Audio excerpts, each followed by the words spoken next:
All right, let's dive into match day 7 of the Europa League. It's been a day full of action, so consider this your highlights package. Yeah, we've got upsets, late winners, really impressive performances all around. Lot to unpack. I guess we could just jump right in, starting in the Netherlands.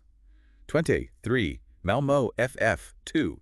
20 getting their first win of the competition. First win. Yeah, they were winless in their first 6 games, so to see them get a win here, pretty remarkable. They really came alive, especially against such a strong Malmo side. And speaking of impressive performances, PAOK with a clean sheet victory against Slavia Prague. The final score there was 2-0. Yeah, that's actually their third clean sheet in a row now in the Europa League. Their defense is looking rock solid. Now over in Manchester, it was a close one. Manchester United, 2. Rangers, 1. Bruno Fernandes with yet another late winner. You really can't count them out in the big moments. Definitely not. But Rangers did make it interesting. But Lonlen with an unfortunate own goal. Yeah, gave Rangers a real lifeline there. For a moment, you really thought they might pull it off. And Dezer's scoring against his former club added another layer to this one. For sure. From a near upset to a dominant victory, Eintracht Frankfurt with a 2-0 win over Ferencvaros. That keeps their perfect Europa League run going. They just look unstoppable, dictating the pace, creating chances, and capitalizing. Haven't lost a UEL match at home all season. On to Germany. Tottenham with a 3-2 win over TSG Hoffenheim. Son with 2 goals.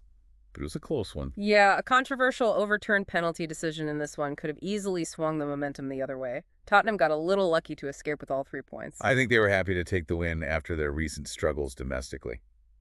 Now for the upset of the day, AZ Alkmaar with a 1-0 win over AS Roma. The winning goal coming late from Troy Parrott. It extends AZ Alkmaar's unbeaten run at home against Italian sides to 4 games. And it really keeps their hopes of reaching the playoffs alive. Yeah. But the real upset of the day has got to be RFS. They beat Ajax 1-0. It's their first ever win in a major European group stage competition. Truly a historic win for the Latvian club. It really speaks to how much fight they have in them. Only their second European group stage campaign. To hold their own against Ajax like that is impressive. Absolutely. Shows you that anything can happen in the Europa League. Let's head over to Bulgaria now for Lodogroets Razgrad against Midtjylland. Midtjylland took this one 2-0. Dario Osorio with a wonder strike. Really the highlight of the match. This win seals Midtjylland's place in the playoffs. Ludogoretz remain winless this year. It was a tough return for them after a long winter break. For sure.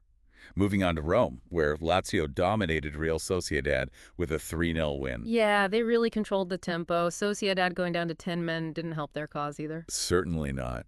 This win puts Lazio in the round of 16. They look like real title contenders. The way they can adapt to different opponents is impressive. They've got all the tools. Over in Azerbaijan now, Qarabag FK lost to FCSB 3-2. This was a close one. Went back and forth right to the end. It was a set-piece battle. 3 of the 5 goals came from corners. You got to be more clinical defending those. Yeah, those set pieces can really change a game. Now, over to Sweden. If Elfsborg with a hard-fought win against Nice. 1-0 the final score. Their defensive organization was really the key to winning this match. Limited Nice's chances. This puts them in a strong position to qualify for the next stage. They're actually only the 3rd Swedish team to ever win 3 Europa League games in a single campaign. That's a cool stat. Now for another upset. Olympiakos beat Porto in Portugal 1-0. Yeah, their first ever away win against Porto was a real tactical masterclass. Absorbed all that Porto pressure, defended well, and hit them on the counter. This definitely puts a dent in Porto's hopes of a top 8 finish. Absolutely. Victoria Elitser are back from their winter break. They beat Anderlecht 2-0. They really didn't miss a beat, came out firing on all cylinders. Their fitness and focus during that long break is remarkable. This win guarantees them a spot in the knockout stages. Over to Turkey now for Fenerbahce SK and Olympique Lyonnais. It was a goalless draw. Yeah, that sends Lyon to the round of 16. The big talking point was that overturned red card early in the match. Yeah, it could have been a very different game.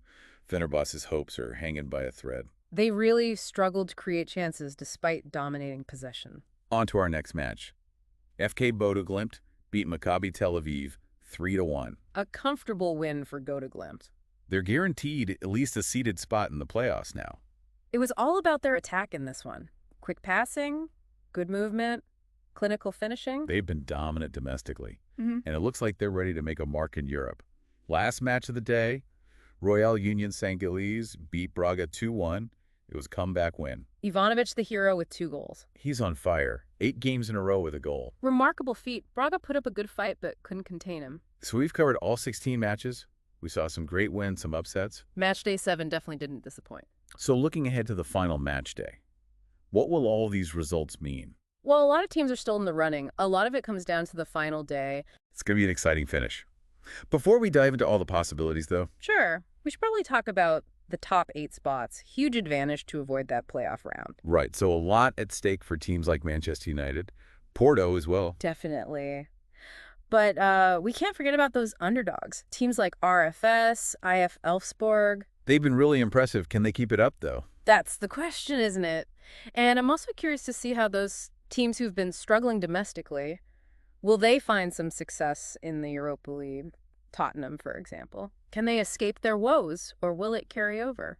And what about Porto? Can they bounce back from that upset? Yeah, I mean, anything is possible. Look at RFS beating Ajax. No one saw that coming. You really can't predict this competition. Upsets everywhere. Exactly, and that's why it's so much fun to watch. Couldn't agree more. I'm ready for the final match day. Me too. It's going to be a good one. Yeah, it really is anyone's game at this point. A lot of excitement still to come. Yeah, I think so too. So, before we wrap up, is there anything else that stands out to you? Any key storylines, any predictions for this last match day? Predictions. Not really my thing, But I will say, pay attention to the teams on the bubble. Those top 8 spots. Yeah, those are important. Like Manchester United, Porto, they'll be feeling the pressure. For sure. Every point matters. Exactly. Well, this has been a great deep dive. A lot of exciting Europa League action. It really has. Can't wait to see how it all ends. Me neither. We'll be back soon to break down the final match day. But until then, enjoy the drama. See y'all next time.